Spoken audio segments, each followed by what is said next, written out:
the freedom ranking.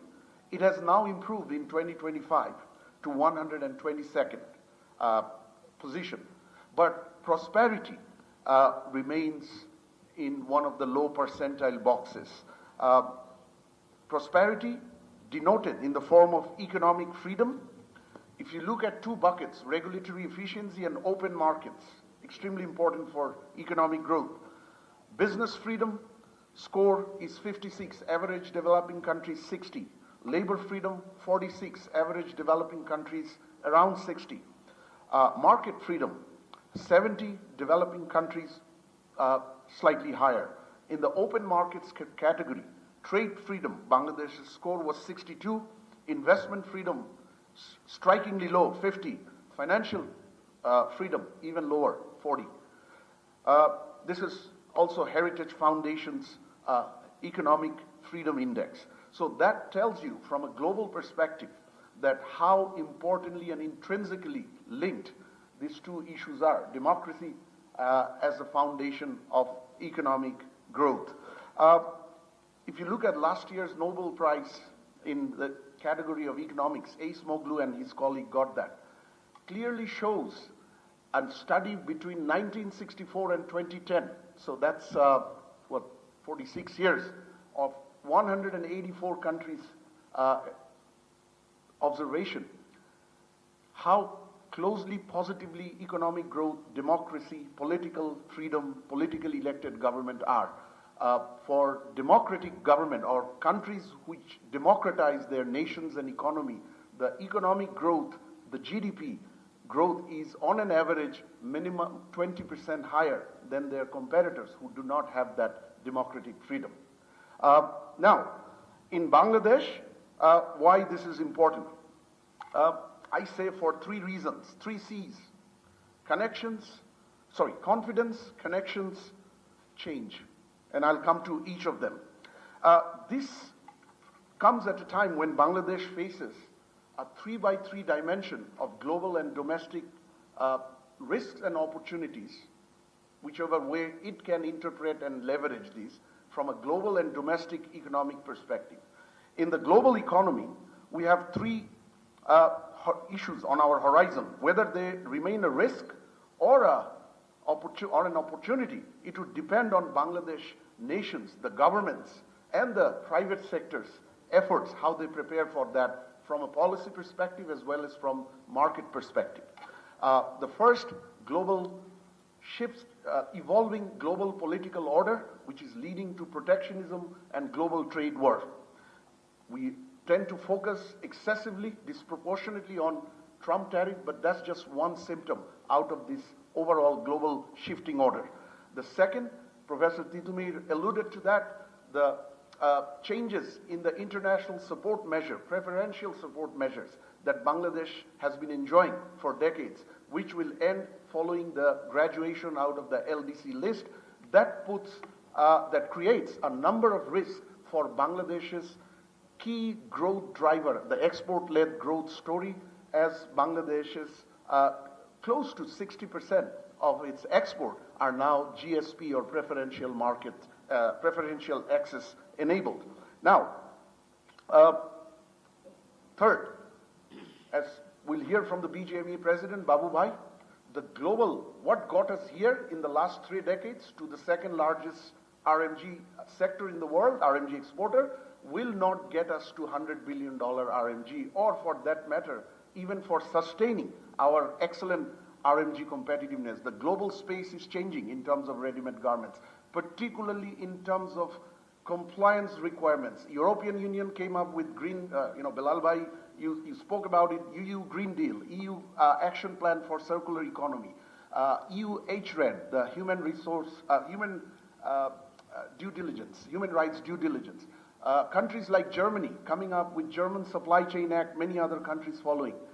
H&M coming up, the largest importer from Bangladesh, coming up with their own sustainability requirements, whether it's resource efficiency, recycled materials, energy efficiency, carbon adjustments, and so on.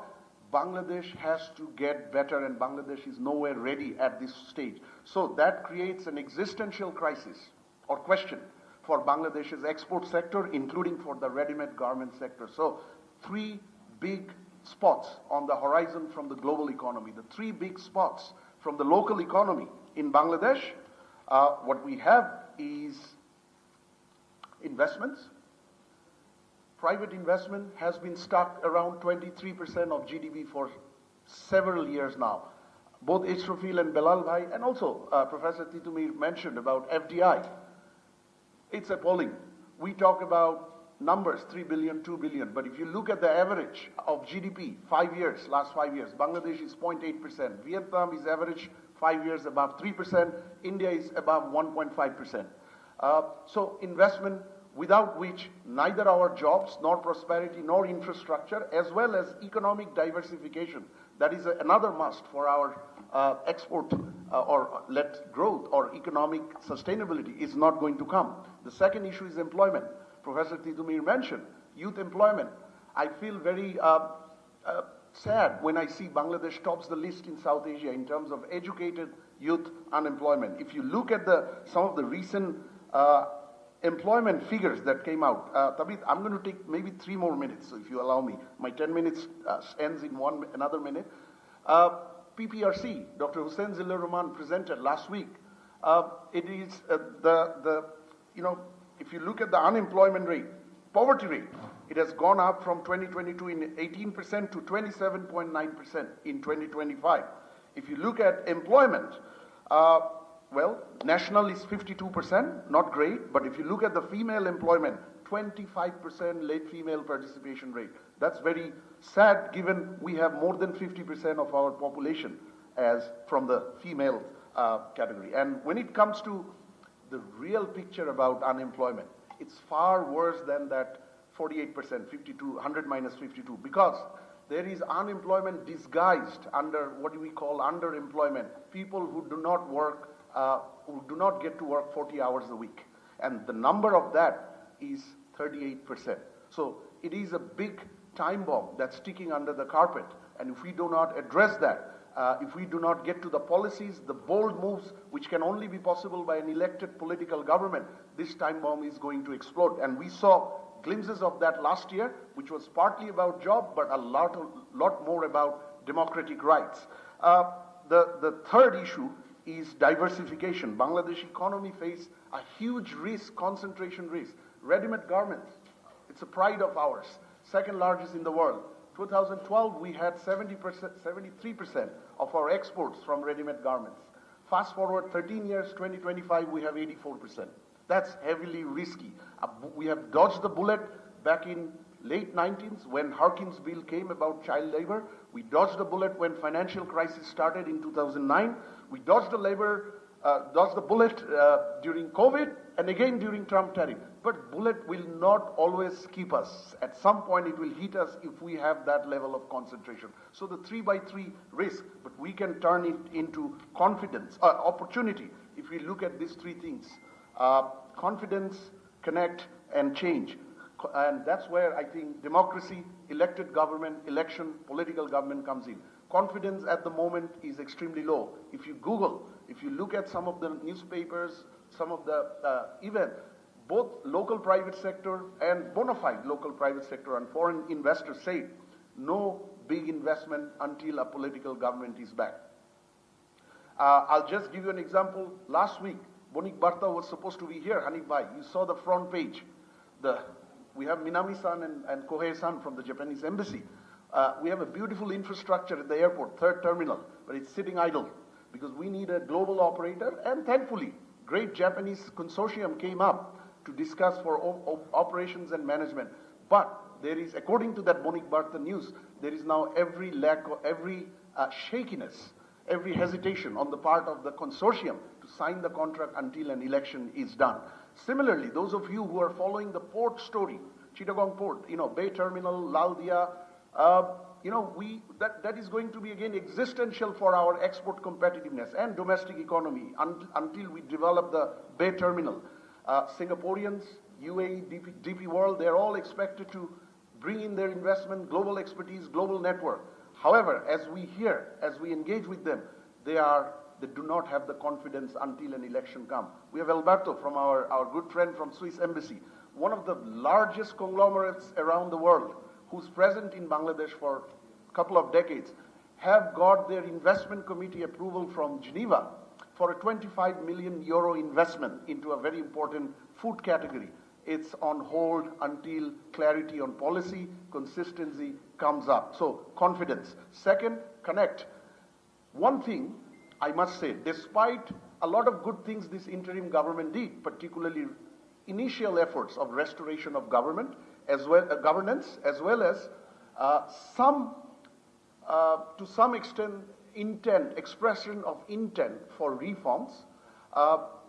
One thing this government has not been able to do well is to connect well with the investor community and business community. And again, we can hear from the BGMEA president, if you talk to the bona fide businesses here and foreign, local association, I think one common concern they have that there has been a lack of engagement or very weak engagement at best from the interim government to engage the investors and business community.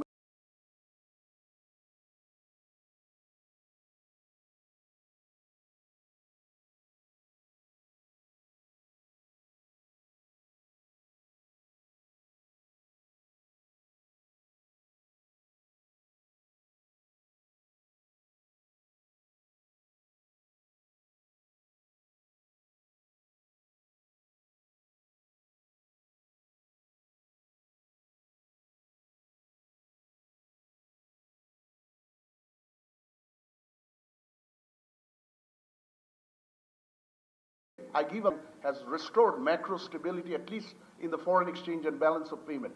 However, one thing this government has not been able to do so well as we all expected is reform, particularly economic reforms. Very few trade and investment reforms. There is no economic reform program, and these reforms are going to be difficult without an elected political government with the mandate of the people. So let me stop here. I thank the BNP leadership for organizing this, and particularly I want to acknowledge it is really heartening to see this initiative and outreach coming